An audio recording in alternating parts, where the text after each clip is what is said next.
Oh shit. Hold on. Well, that's the way. This is the way. What's the way? This is the way. This is the way. Yeah.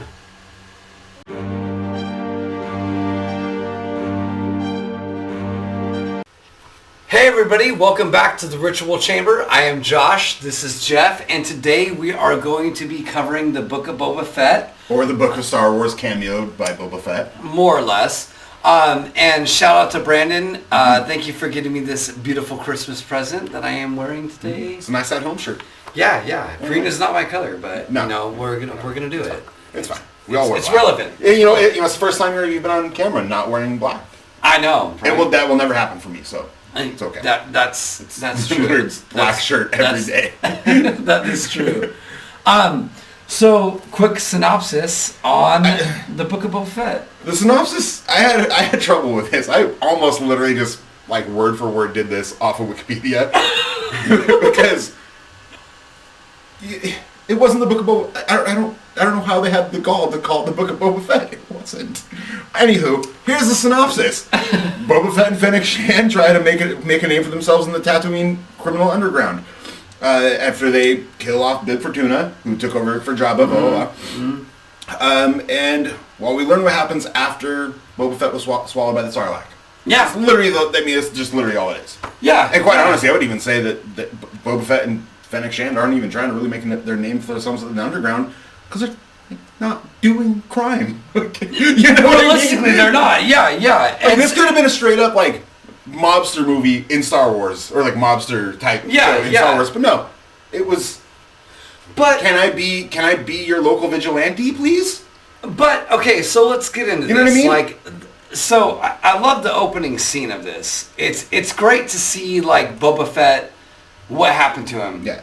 So we get into the scene and we realize like Boba Fett has clearly like been in the Sarlacc pit, which is supposedly like, in Star Wars lore, this like unending doom. Yeah, they say it in Jedi. It's like you'll be digested for thousands of years or something. Yeah, right. Whatever the fucking line C-3PO says. But he comes out, right? Boba Fett, of course he would, because he is the most badass fucking bounty hunter in the galaxy.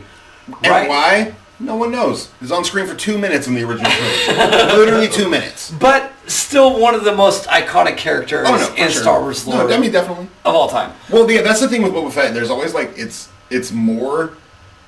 Like, I get his popularity is based on the mystery from when he showed up in Empire, and then the mystery... Because, back then a lot of people didn't really read... But also, he's the first introduction of Mandalorians. No, for sure. Star Wars. For sure, but that's what I'm saying is so much of his story is fleshed out in books, because back then it was books. Absolutely. There wasn't really many cartoons. Mm-hmm. We had droids, we had the Ewoks movies, but those were typically not considered canon. Yeah. Even back then, even before the Lucasfilm wipe. Or the Disney wipe, I guess you want to call it that. Yeah. The snap of most of the canon. But it's always been, why is Boba Fett such a badass? I was kind of hoping the show would really lean on him being a badass, and it kind of does. He is still a badass in it. Yeah. And I'll give caveats to the fact most of the show he's healing from being in the Sarlacc pit. Yes, absolutely. Rightfully so. Rightfully so. He was only digested for however long. The Empire fell. The Empire fell, and then he came out. And then by the end, he is a badass. But it's just weird, because I was expecting more of like a... Because when they showed the reveal of it at the end of Mandalorian Season 2... Yeah. Like, it seemed like, alright, him and Fennec are going to be like posted up in Jabba's palace, like just ruling shit. But they kind of were. Kind of, but it's usually like that. It's more of them going around. Whatever. Yeah, whatever. Anyway, first act. That being said, I did still really enjoy it. Not bingeable, because that's what I did. I still kind of enjoyed it, but definitely not. I do not recommend binging it. Watching an episode a day. I would agree. Because it's Sleepy Town if you binge it. Well, I think until it depends. You get to episode 6. Yeah. So, okay. So anyway, getting into the show. First act. Obviously, we have Boba Fett coming out of the Sarlacc pit, and he essentially becomes like an orphan, I guess you would say, to the Tusken Raiders. Yeah, and right. Yeah, and there's some really good scenes right there because at that point, like, he's kind of trying to find himself in a different community that he would not be normal to. Yeah. Well, not only that. I mean, you have the Tusken Raiders who I mean, I'm sure I know they've been explored in other media, but this has been the first time, at least, that I know on screen. Again, I'm not hugely knowledgeable when I'm not hugely. I used to have one of those. And I don't know what it is. I'm not hugely knowledgeable on a lot of the Star Wars shows, like the cartoons, like Rebels. Clone Wars. I watched the movie and I kind of got over the series because it just dragged on forever. So I don't know how much. I mean, I know they've explored Tusken, like Raider Jedis, and those have been explored in certain media. There's been Tusken, like a singular Tusken Raider focused on in other stories. But I thought this was like the first. This was cool because it was the first time that you saw Tusken Raiders as an actual kind of a. I don't want to say society, but their way of living. Yeah, absolutely. And kind of a warrior, very, very Native American vibes, very nomadic. Yes, very nomadic, 100% nomadic, and I not just dirty desert people. Yeah, and I think that which I feel like was the racial allegory originally, but yeah, it might have been. It was the 70s. You're 100%. Let's call a spade a spade. Let's not like trash George Lucas right now. No. But he's sitting on. He's fucking Scrooge McDuck rich right now from selling off, diving into a pile of just money. Yeah. But yeah, instead of burning it for himself, like yeah. But sorry. But so I actually really enjoyed the first act of the show because it's kind of hard to call it an act because it does play out through a lot of the episodes because it's a lot of those episodes. Yeah, it's flashbacks. But realistically, the first act of the show is really him like adapting to their lifestyle. Like he gets taken in, and he's a prisoner at the beginning of the show, and then he adapts to their lifestyle and kind of like he like earns his keep. No, he does. He ends up earning his keep because I think.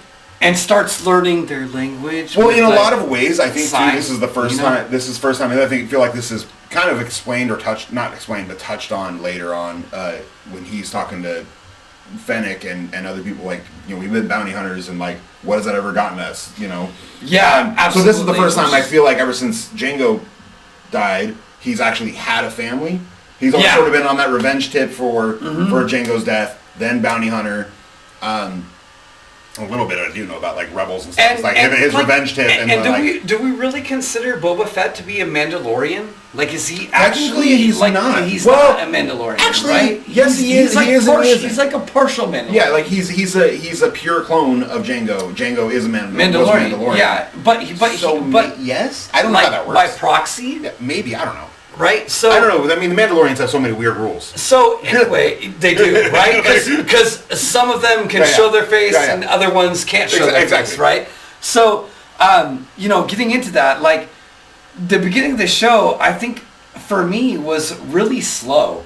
Like, it wasn't my favorite. Like, I thought the show started off really slow, and I wasn't a huge fan of it. Yeah. Like, it was a really hard show to get into because the pace of the show was.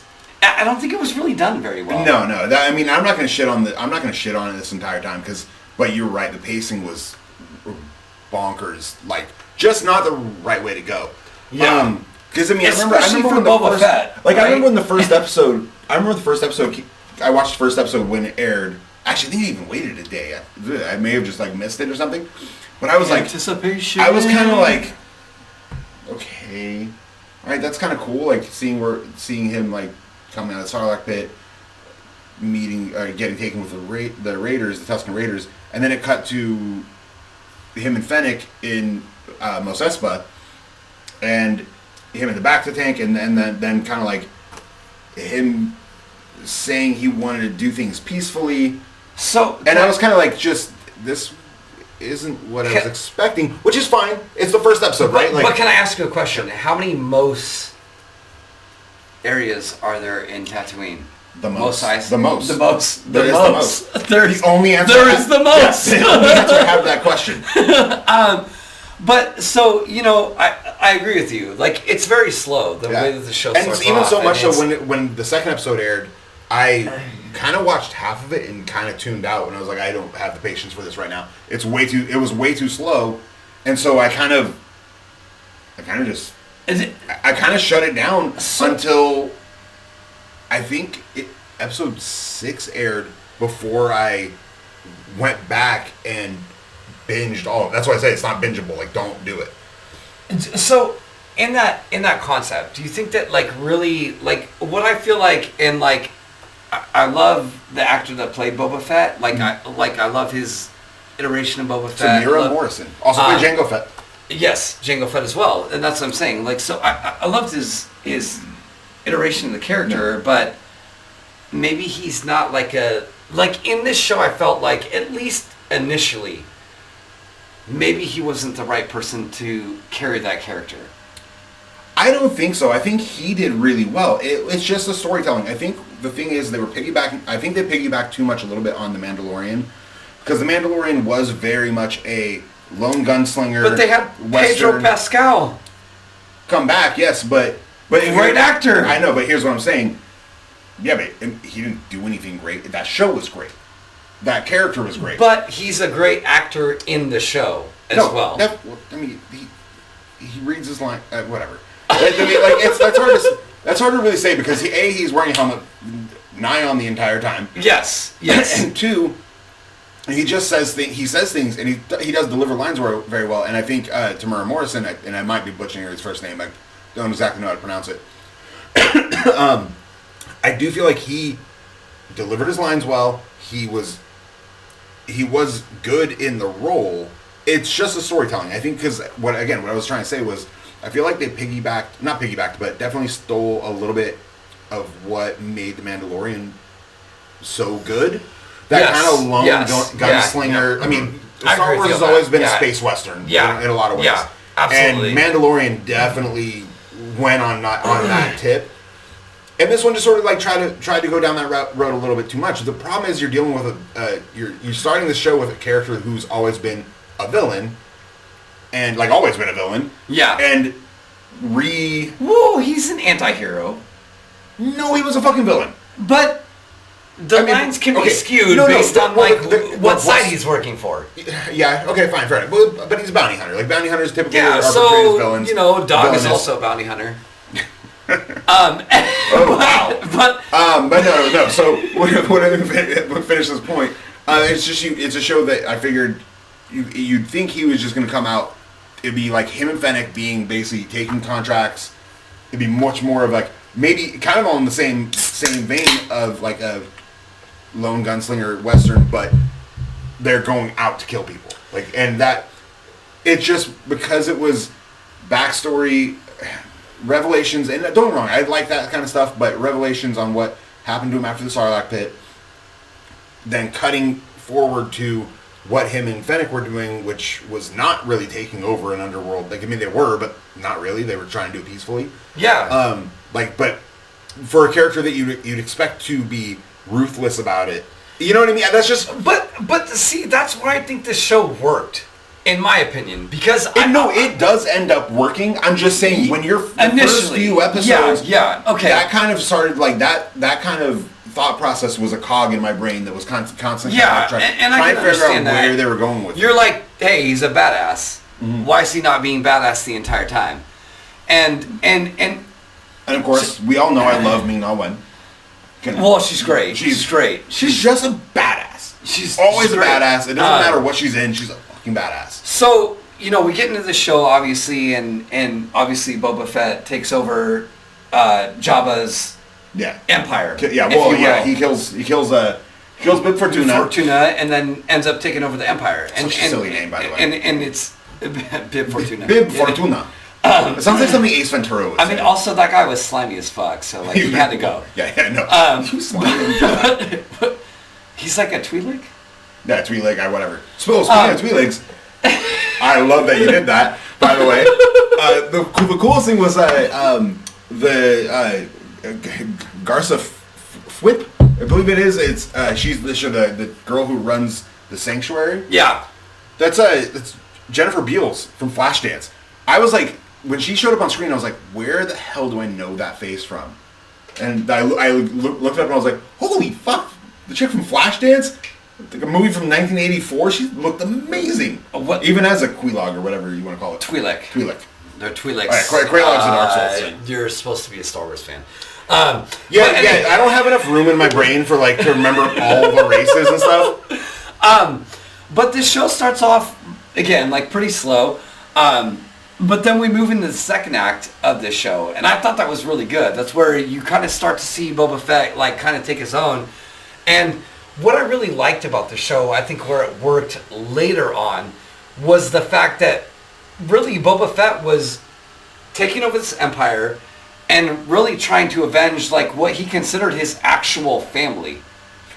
And yeah. I think that was great. Yeah. Like I think like his whole that was where again that's kind of the thing where all the stuff with Tusken Raiders, it was really cool seeing like Tusken Raiders and the kid woo woo and he's like dragging him and shit, expounding upon and like him teaching him how to ride the bantha, bikes. The bikes. Oh, the bikes. Then teaching him how to ride the bantha, and then him teaching him how to ride the speeder bikes. Yeah, speeder bikes. I thought the desert train was kind of a weird thing, but like it just. But it's a space western. No. Why would you not want to have a desert train? You're right. Some It's just like when I saw the desert train, I'm like, whoa! And then apparently the desert train just like unlimited like spawning of enemies because it was just right. Yeah. just throwing people. I mean, but it's a train though. It's like so many cabooses in there. Yeah, but it's got to be like mostly storage for the spice. So I mean, an interesting thing I thought about this show is like. And what I kind of love about what they're doing with Star Wars right now is they're introducing new races. And so we get the Pikes. Yeah. In this one. And I thought... Which we've seen before. I mean, you've seen them in the background kind of before. Yeah, in Cantina scene. And but not like full front as to like really introduce them as to like what they're about. Yeah. Right? And they're basically like this syndicate of a race that's selling spice to people. Yeah. Which even spice has not been completely explored. No. In the Star Wars realm. I feel like spice is just a generic space term for, Dune. Like anything else. It's like a generic space term for bad thing. Yeah. You want to get some spice later? You know what I mean? You're gonna hit that spice? Yeah. You hit that spice? So we don't even really know what this drug does. You snort it? Right? Exactly. You smoke it? Like, it looked like it was yellow dirt. It was literally Tatooine sand. It was mustard. Like it was brown mustard. But it was cool to see the exploration of that race in this show, and well, I don't know if they explored it. They just sort of introducing them really as being like a concept of like, hey, we're probably gonna see more Pikes. Yeah. Later on, you know what I mean? Real quick, not real quick. Moving on, the Jabba twins were kind of pointless. That was another thing. They were absolutely pointless. They showed up, except for the fact that in the second act, again, they brought him the Rancor, which was kind of a. Well, that was the thing, though. It was like I think that was the third episode, right, when they were introduced. And they make their vague threats. They have a Wookiee whose name I was not even going to try to write down. Chris Stansian? Sure. We'll go with that. Which is a dope-ass character in this show. I know. He was badass. It's great to see another Wookiee. Yeah. I was like thinking, with the way this show went, I was like really like, oh, is that fucking Tarful? Or like some other like Wookiee? And then no, it was just long names, a lot of consonants, and no vowels. So it was like, basically the Wookiee language. No, I know, but that's why I didn't write it down. It was a lot of consonants and like no vowels. I was like, I'm not going to try that. The Jabba twin or the Hutt twins, they try to stake claim and then they go, oh well, sorry, like we sent him to kill you, but sorry, and then sorry didn't work out. Sorry didn't work out. You can keep him because he failed, so fuck him. And then Danny Trejo as the Rancor. Wrangler, the Rancor Wrangler, whatever, right? And then you get this like the Rancor's always been like the badass like big monster in Jabba's, and there's like, oh, this one's a baby. Oh, he'll imprint on you. The first thing he sees, I'm like, and but no, that's cute. Cause that's adorable. And I think that like it's funny mentioning the Rancor because like realistically in this show, like they kind of really skip over the fact like at the end of it, Boba Fett's riding the Rancor, which is what he said he wanted to do. Yeah. But they don't really explore the idea of him like yeah, they didn't really like it's just like fucking comes out. They and do, it's like they do. I mean, he does say Danny Trejo does say that. And fuck whatever his name was. It was Danny. He's Danny fucking Trejo. Yes. I'm not gonna go on some weird shout out. It was probably LA. I bet anything. It was probably like Yinad Ojichu. It's because that's all. His name phonetically backwards. Yeah. That's all Star Wars names. So anyways, but he does explain that Rancor's imprint on the first person they see, and that's why he was blinded. The cover, and they take off the blinds, he imprints on him, blah blah blah, yeah. blah. So we didn't really have to see him learning how to ride the Rancor. It's implied. It's just that he can ride him because. And so for me, for this show, though, honestly, like I think it really takes off in the second act. Like you kind of get to see Boba Fett, like you get the idea of what he's trying to do, being the Daimo. Daimo, Daimo, I something think like that. What they call it. And you get this idea that he's really like basically grabbing like the island of misfit toys. Well, that's the thing. To be his his thug crew. Well, that's to the thing too. enforce. That's what I was saying. He's trying. Like he's almost like, may I please be your vigilante? Like may I please be your secret police type of like he's not trying to exactly like run crime. Even Fennec Shand is constantly like, yo, like don't stop the spice. Yeah, like, that's a lot of credits. We can get money from that. Yeah. He's like, no, like if it's hurting the local people, like I don't want to do it. And that's noble. It's noble. It's very noble. In his character. And it's really cool, and it does actually play and does make the show really interesting to watch. But speaking of the Island of Misfits Toys, let's talk about the mods. Oh, the mods was a little cheesy to me. Like I just think it was just on the nose. Like they're called the mods because they're cyborgs and they're riding colorful Vespas. Yes, Vespas and mod people rode Vespas. Don't get me wrong. It's hilarious. If you know who the Who is, they yeah. also rode Vespas. Don't get me wrong. It's a hilarious joke. Yes, and I very much appreciate it. But it was like so out of the fucking. Yes, it was. And there's another one that I would like to touch on later when we get into the third act. But so in the second act, though, we also get again the reintroduction of Din Djarin, the Mandalorian, our favorite, probably. Well, at this point, possibly Mandalorian. I would actually call that the beginning of the third act. Maybe it's the 6th episode. Yeah, because the beginning that's the 6th episode. Okay, so getting into the third act then. Yeah, there we go. Let's go. So we know that at this point, Din Djarin has the Darksaber. Yeah. Right, and we get this great scene again with him seeing the armor, which is I think one of the greatest Mandalorians that Star Wars has introduced. The armor. Oh, the armor. Like it's one of my favorite characters because she's very stuck on like Mandalorian lifestyle, knows the lore. She's a priest. Yeah. She's ostensibly a priest. And it's great. And so we see this scene with Din Djarin fighting, I don't know, I can't remember. You know what, I looked it up. Somebody from the Vizsla clan. Yeah, good fucking job, man. Because I do remember that. That is what it is. I looked it up. I mean, you know a lot more about that kind of like, the extended stuff than I know. Mandalorians are my favorite. Yeah, so. Yeah. You know, this is the way. This is the way. I meant to write it down. And I decided I didn't want to spend too much time on the Darksaber stuff, but because it was, I don't know. I don't know too much about it, but the whole idea that it's fighting against him and he can't wield it because and you know what? He's trying to control it, kind of whatever. And which is also an interesting thing. If I really like taking this show at face value.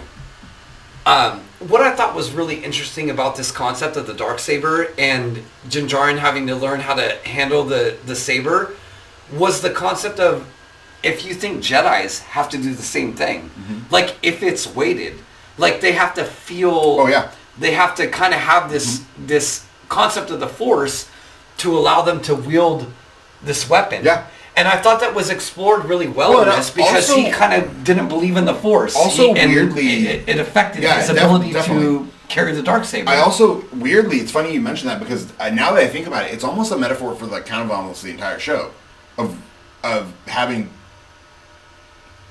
it being difficult to control something that when you're trying too hard to control it. Yeah. Boba Fett had that issue. Luke, we haven't gotten there entirely yet, but Luke is having that issue with Grogu. Yeah. Because again, this was the Book of Star Wars cameoed by Boba Fett. But yeah, it's actually funny now that you mention that. It's sort of almost a metaphor for the entire show. Yeah, and so Which now makes so much more sense that there's an entire episode that Boba Fett never even is in. It was never in.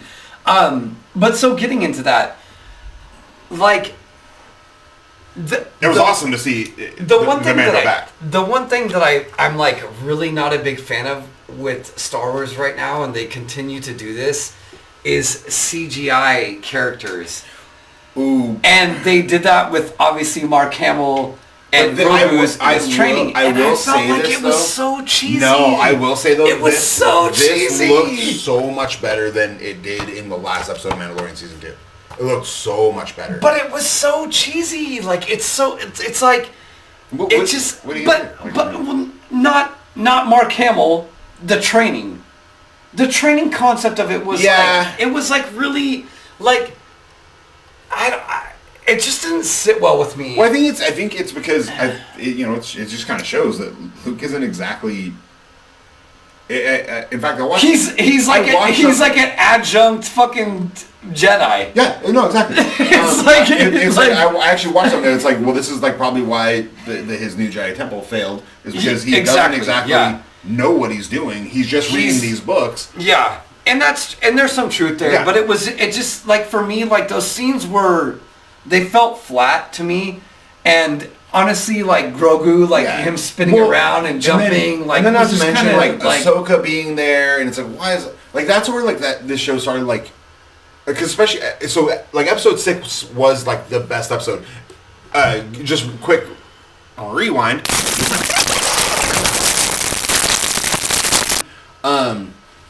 It was funny seeing Djarin. The fly commercial. Hey, I don't know if you ever been to Disneyland or Disney World. We've all ridden Star Tours, but like, did you have to check your bags? But you know what? But that was great. Like him having to check his bags. But also at the same time, like it's just kind of cool to see how that new work. planet that I don't want to say it's a planet because it was like a ring. Oh yeah, like almost like a Halo ring. Yeah, was really cool. Mm-hmm. That was a cool thing for them to introduce. Yeah, they're there for 5 seconds. I don't know if introducing, but no, it was that was kind of funny and cool because you're like, oh, this is how like your normal average person like. Yeah.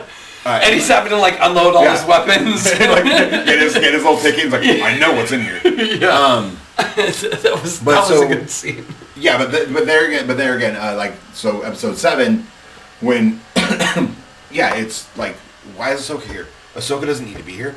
There's no. I think that was episode 6. No, that was episode 7. Was it the six was the 6 was Mandalorian the one where episode. he gives him the armor. He gives him the little chainmail. That was episode 7. That's on the Beskar armor. Almost positive it was episode 7. I could be wrong. Episode 7 is the last episode of this series. You're right, sir. 5, 6, 7. Okay, so in episode 5 or 5 or 6, I need to go back to the count. Din Djarin gives Grogu the Beskar armor, the chainmail, that's made from the Beskar armor of something that he melts down the spear. Yeah, he melted down the spear to give it to him. Where did he get the spear from again? I forgot. I don't remember. We would have to revisit Mandalorian season 1 or season 2. It was. He got it in the episode that he met Ahsoka. Oh, that's right. From the governor of that town or whatever. But I thought that was a really touching scene. Like but it was really weird to give Grogu chainmail. It was chainmail armor. Well, and I agree with you on that. But like, it was touching because what they were really trying to do is like introduce. Well, not introduce, but like solidify the bond Yeah. that Grogu No, has definitely. with Din Djarin. And I loved that. Yeah, like and basically that was give him- really like a really good touch point on this show. And basically, like, so that season 3 of The Mandalorian isn't just all, okay, he's gonna go find Grogu. Like, no, we got him back in like 2 episodes. Yeah. Hey, next season of Mandalorian, they're together again. Yeah, And it's exactly. And so the same thing as season 2. but So whatever. so a couple of other people that we got to see in this series. One, Cad Bane yeah, was fucking awesome. it was awesome. He was fucking awesome. I will say this: it was awesome to see Cad Bane in like live action. 100%. But And- also it was like kind of whatever. No, he was such a badass. It was so cool. And then we got we got to get reintroduced to Cobb Vanth, played by Timothy Oliphant. I didn't. It's Timothy Olyfantastic. 100%. I mean, he's a great like. Oh no! They had the shootout. It was Yeah. like very like. It was- it I was- love that scene. Like it was. It was great. good, bad, and the ugly. Like Yeah, yeah. I mean, it was, but it was, Yeah. and it was good and bad and ugly, Yeah. like realistically. But it was great. Like I really enjoyed that. So I actually love Timothy Oliphant. Only reason I call him Timothy Olyfantastic is because I also love Kevin Smith, and he had apparently a bad experience working with him once, and so he's always called him Timothy Olyfantastic as like Really? as like a joke. I like Because it's Kevin Smith. He's not really an actor. Timothy Oliphant. Like man, that guy ages well. He yeah. looks better now than he's ever looked. I feel like He and I have like almost a damn near Shout like out the to same you. gray like yeah. pattern. He looked great. So And he definitely plays that like small town marshal very well. very well. I mean, he did Yeah. do that other show that I never watched, but so I don't know the Yeah, name of it. like that like Western show where he was like Yeah, he was like a small town marshal. Yeah, Small yeah. town He was, sheriff. he was literally Jeez, his I role. wonder where he got the role. Yeah, anyway, sorry. But so getting into the last episode of Yeah. this show, one thing that I really did not like was when the Rancor kind of goes off on Crazy. its own. Goes crazy. And As the ends up Rancors doing- want to do. ends up doing like this King Kong Yeah. aspect. They're like Well, trying to make the Rancor be like King Kong, Yeah. like he's crawling up this tower and tapped. It's Most Mos Espa. Most Espa, Yeah, they never somewhere in went to Mos Espa. Tatooine. And he's like crawling up the tower, and they're like doing it. It's like, why would you play on those things? Like just let like because filmmakers are lazy and they go But- I love King Kong. It's the same thing George Lucas did when he goes I love Frankenstein. No, worst scene. Well fucking played. Worst- That was well played. Worst scene I know. ever. You're right, but that was well played between us. It was great. It was great. And that was one thing that I agree with you on that. Yeah. Because I absolutely hate that at the end of episode 3. Yeah. Like it was terrible. But that's they what- were but that's what- they that's were what I'm playing on saying. those same tropes. That's what I'm and saying. I didn't It's like just that. filmmaker. It's just a filmmaker going, "Hey, can I have a Rancor climb this building real quick?" And it was fucking dumb. It was dumb. But I was actually waiting for the Rancor to let Djarin. Is it Djarin? How do you pronounce his name? Din Djarin. Din Djarin to let him ride him. DGI. Let him ride him because Yeah. just recognize the armor. Oh yeah. Yeah. And this is like the final episodes where Boba Fett actually got to be a badass. Badass, right? Like, He'd and that was been healed by the Bacta tank from all the bile from the Sarlacc. It is what it is. Yeah. It's in your stomach digesting your food right now. It just doesn't take thousands of years, as C-3PO said. But like him like fighting Cad Bane was dope. Was such a great scene. It was a great I mean, shootout. it was like Tombstone 2.0. Yeah, You know what I mean? I know Like, I called to a lot of references. Don't worry, I did make sure to watch videos about it, but I don't have the time to watch like 9 seasons of Rebels. yes, You know, yes, and I don't either.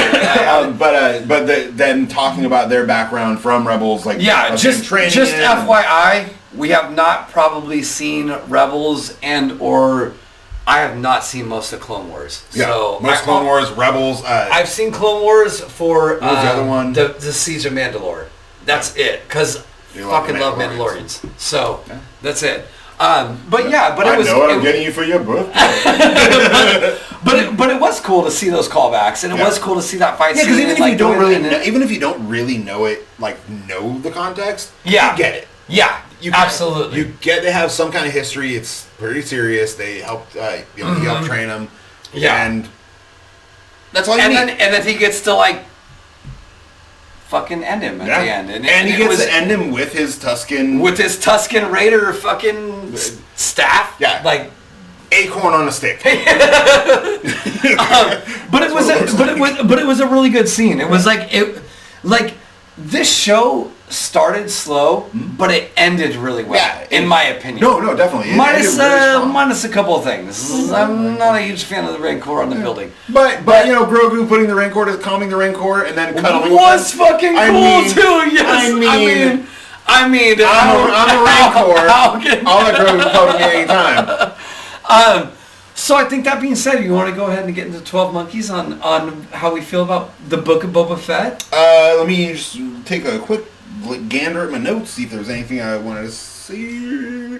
And actually, real quick before we get into our monkeys, I just want to touch back on what you said earlier about Island Misfits Toys. It was cool that he was really building friendships and loyalty among. That's where maybe I should just save this for our monkeys. Save it for the monkeys. I'm gonna save it for our monkeys. All right, monkeys. 12 Monkeys. We're about to get into it. I'm gonna give the Book of Boba Fett a 9 out of 12. 9? Yeah, I mean, so this show, in my opinion, it didn't start off strong, but it ended strong. Okay. And I think that the story really ended really good. And I loved as we were alluding to earlier, this concept of Boba Fett is this badass fucking bounty hunter, but kind of realizes that that's not the lifestyle. Yeah. That's not what... That is not the way. That is not the way, exactly. And he kind of goes through this idea of being I want to be a ruler, but I also want to be fair. Yeah. And be righteous. I don't think he ever actually wants to be a ruler either. I don't think he does either. But he's trying to find his own family. He assumed this mantle, and he did it the right way. And it was cool to see him along the way, just kind of making the right actions, doing the right things, and recruiting people along the way. And so with that point, I think you're totally spot on. I think realistically, he just wanted to be nailed down in he wanted to settle down. Yeah. After his experience with after being in the Sarlacc pit, why would you not want to settle down? Yeah, he wanted for the basis term for a bounty hunter. He's not going to try to marry Fennec Shand and have a gaggle of kids. But he wants to settle down and just have a place, but this is what he knows. Mm-hmm. And build and kind of build in a weird way, build a family, but in kind of what he knows, he's going to be a crime boss. Absolutely. Let's do it fair and let's so I build loyalty among. That's where I think this show, coming to the end of it, really worked for me. At the beginning, wasn't a huge fan. Towards the end, totally understand where they were going with the direction of the show, and I really enjoyed it. And so I'm going to give it a 9 out of 12. Okay, cool. My turn. I'm going to give it again. Our monkeys mean nothing, so I'm going to give it an 8. All right. I totally agree with everything you just said. It's honestly exactly how I felt. I just kind of didn't know where they were going with it, and the first few episodes were very, very boring. So much that I did kind of lose interest because I just kind of I think it was the fourth episode that I finally was I need to watch Book of Boba Fett. It's the Book of Boba Fett. I should be watching it. It was one of those there's so much content out there that there's certain things that I'm not going to just tell anybody tell me oh, you need to watch this. No, what's up my alley is up my alley, and that's what I'm going to watch because there's too much fucking content. Mm-hmm. So if it's up my alley, or if I know it's going to be up my alley, or I know I'm going to like it or might like it, at least I think I might like it, then I'm going to watch it. Book of Boba Fett. I've been a hardcore Star Wars fan since I was fucking 5 years old. I'm going to watch it. Our point. Our relationship was actually based on us liking Star Wars, and that I know it can seem weird saying that after I've said this entire episode. I haven't watched Rebels and I haven't watched this. I'm also fucking 40 years old, so But I'm gonna throw us out there. There's too many episodes on that. Yeah, that's the thing. Like, too many episodes. Like it's not watchable. I went and saw the Clone Wars animated movie. For free, but I saw that for free because we showed up to see it, and apparently no one else wanted to see that in theaters. And the girl, it was the Huntington Beach. Yeah, I heard she was like, you guys want to see Clone Wars? Clone Wars, and let us in for free. And then they ran that shit for like 6 seasons. Yeah, and I was like, I don't have the time. One last thing I wanted to say was I read, and this was just me making my notes and trying to remember people's names in the show. But Sam Witwer voiced the Rodian prisoner. Oh, really? Sam Witwer was Starkiller. Vader's apprentice. Yeah. I want a Force Unleashed show. Ooh, that would be great. With Sam Witwer. Also, before we end this, shout out to Matthew Berry, one of my favorite voice actors of all time in Enchanted. He's Laszlo in What We Do in the Shadows. He was the droid in this episode, or in this series. Matthew Berry, fantastic voice actor. So that being said, hey, we're done. We hope that you guys enjoyed this episode. Yeah. Please make sure to like, subscribe, comment, and we hope you guys really enjoyed this one. Yeah. And by the way, this is the way.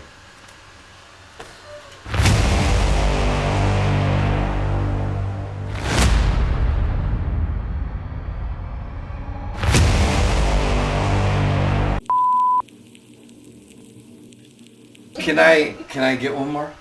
What? You have a whole thing in here. What are you talking about? Yeah, I know. I need like he preferred. I need some on the standby. He needs service. He needs to be serviced. For you. I mean, these are terrible. I went Asian. For you. Thank you. All right. Not muted. You're not muted. No, I don't want to try it. What is it? What's it? 805. You want to try it? 805 seltzer? No. It's not seltzer. It's brewed with lime. It's a cerveza. That wouldn't be that bad. Try it. Try it. I'll birdie it. Out of respect. This is definitely going at the end of the reel. It's not that bad. But do you not like normal, do you not like Corona? Like, you're Mexican. Do you not like Coronas? She's not Mexican. What are you then? She's Persian. I always said you were Persian. I always thought you were Persian. And then you told me you were Mexican. You spit lies, Asal. You spit lies. And oh my God. I don't care for liars. I don't know how my name sounds Mexican. Damn, dude. It doesn't. That's the thing. That's why I always thought you were I'm going to throw something. This is the first time that your shoulders look like much wider than mine. Let's save this for the racist reels. Yeah. You're vaguely foreign. Oh shit. Hold on. Well, that's the way. This is the way. What's the way? This is the way. This is the way. Yeah. All right. Wait, hey everybody! Wait, is that your intro? Yeah. Okay. You know, do it again. What? I'll just sit here silently, hugging my Grogu. But I thought that one was good. You didn't think it was good? No. It could be. He cracked open beer, and I said that is the way. Oh, okay. He said this is the way, right? Come on, that's good, right? All right. Anyway. Hey everybody, welcome back to the ritual. Let's start over so I don't hold this. I don't hold it the whole time. Be cute, but holy shit, I need my notes.